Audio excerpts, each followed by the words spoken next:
So this unit is designed for an Art 1 class. It is Digital Identity by Megan Beasing. Digital Identity, this unit plan is a plan for the exploration of movement, line, texture, and expression. The unit incorporates all of these elements in a multi-module format in order to achieve maximum understanding and retention. The rationale and goals for this unit is the goals for this unit were intentionally to have the students express feeling and emotion while coupling with text and movement.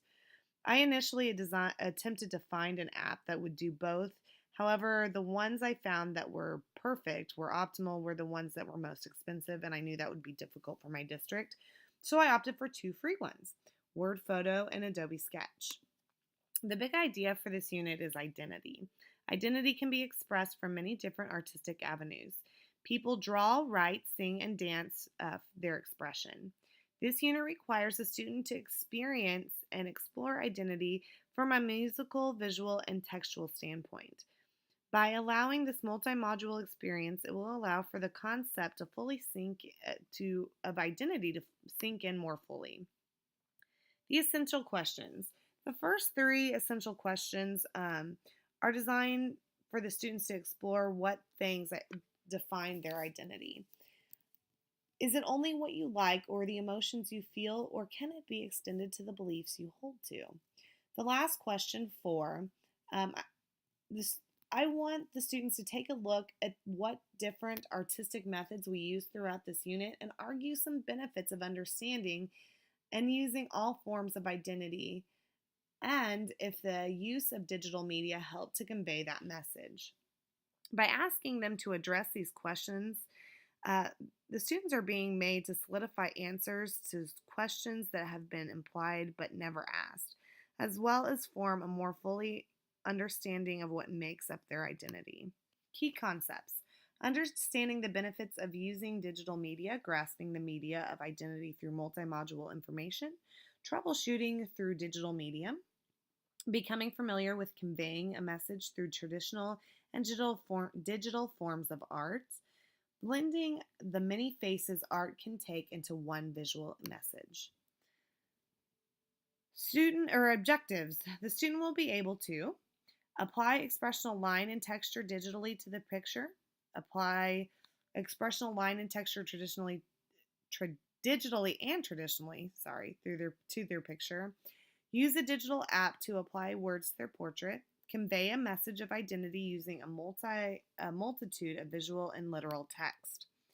Prior knowledge to this unit, the students already know how to use Google Drive and upload their images. They are familiar with Google Classroom, however, not from a social media kind of standpoint, which is how I would like to use it. And they have a general use of the iPad. Prior to this unit, we've discussed 1-second videos and my expectations for documentation on their work.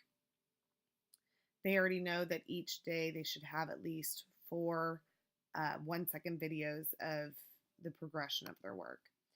The next part are the artists. So Nota Bene, in her work, Order and Control, she's a digital artist. In this work, Nota Bene used a text discussing about the threshold of ethics and morality, which was looping on the floor. People then stepped onto the typographic area to read it, and once they did, they realized themselves on the wall, and the interaction process starts. Everything that is legal is not always fair. Everything that's fair is not always illegal. Here's another little excerpt from what's on the floor. Is everyone who isn't condemned good? For instance, are you a good person just because you haven't opposed the law? To do nothing is sometimes the worst thing you can do. Whenever you know but don't act upon, are you committing a crime as well? Are you really the one to distinguish the moral from the immoral? This whole quote and this whole installation connects ethics, morality, and identity. Can you identify with being ethical? How does this quote and seeing the interactions of the viewers with the installation relate to identity? The next work, Raven Kowak works with Karma Fields.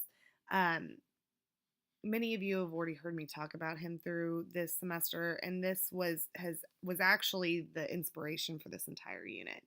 Um, Jenny showed it to me this summer. It was great. How many of you can say you have your favorite music? What makes you classify music that speaks to you? Is music a part of your identity? And finally, can you connect visual art with the musical arts? I'm sure many of you have heard of algorithms. Raven Kowak is an algorithmist who works with a musical group called Karma Fields. It is difficult to find information about this artist. However, uh, he connects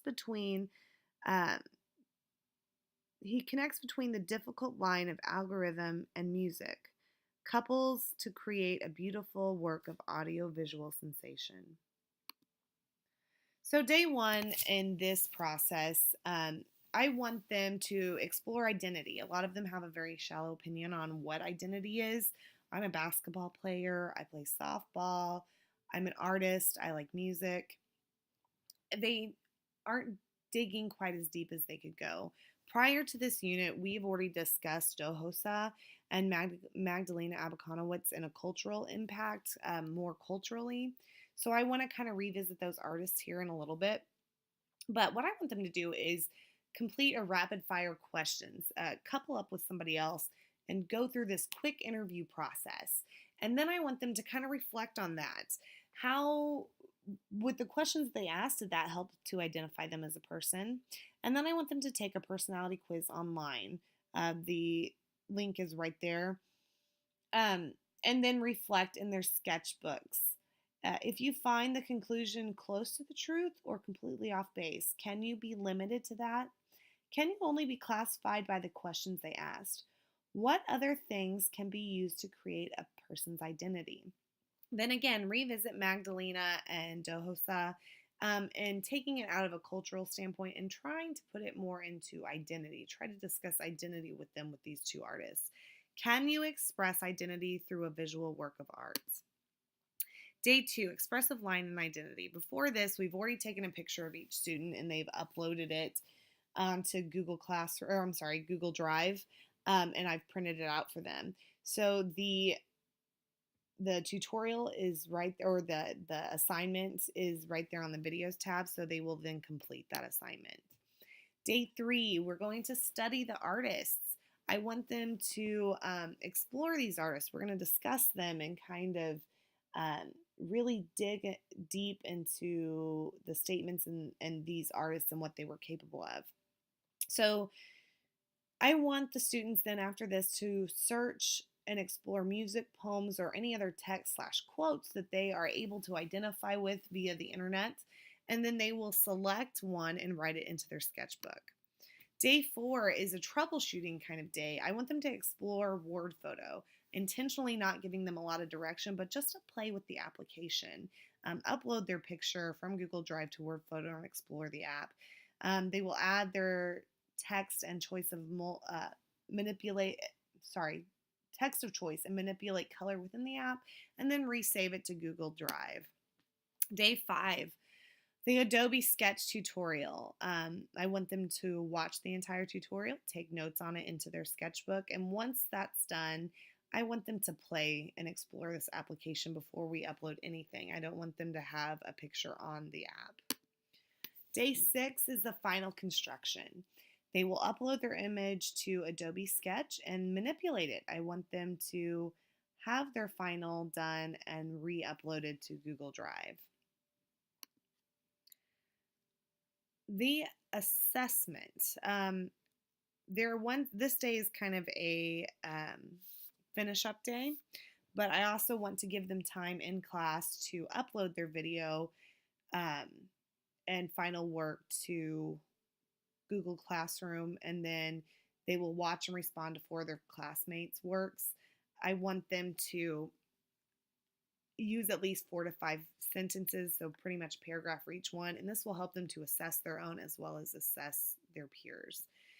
And then that way, if they're doing that in class, then I can be there to help them out if there's any issues, last minute issues.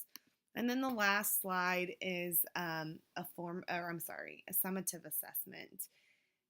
It is designed like this because I would like the students to have everything broken down in a more simplistic way. So the middle column are the criteria. They're all broken down into 10 points.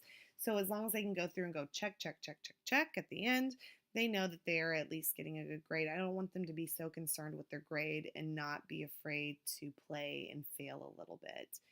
So this is my unit design. Thank you.